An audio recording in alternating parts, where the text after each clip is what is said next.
Naisipan na magkaroon ng parang unique na pink na kabao. Saglit lang po, ma. Saglit, ma'am. Saglit lang po. Excuse me. Isigan yan. Yes. Yan, St. Peter. Para tuloy ako na confused. Okay, anytime po. And, ba't niyo po naisipan na magkaroon ng pink na kabao? Oo, kasi every October 27 is our anniversary kasi. So, nationwide ito ginagawa namin na naka-display yung pink casket. Kaya pink casket kasi para naiiba naman, di ba, Kikay? Di ba? Kasi traditionally, ang mga caskets natin is white, di ba?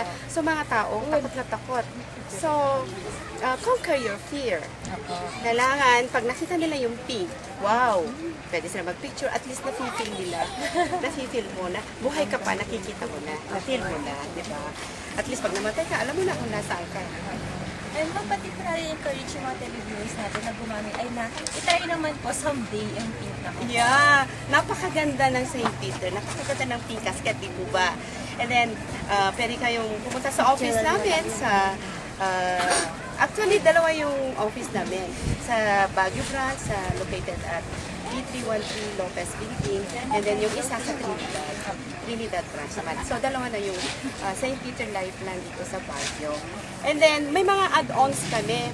Bukod sa pink, bukod sa napakagandang pink na caskets, meron pa kaming add-on services. Meron kaming e-burol. Yung e-burol, yun yung electronic burol. Pag may namatay na they cannot attend the wake or somewhere in the Philippines that they cannot attend the wake, naka-online burol namin, naka-wifi po namin.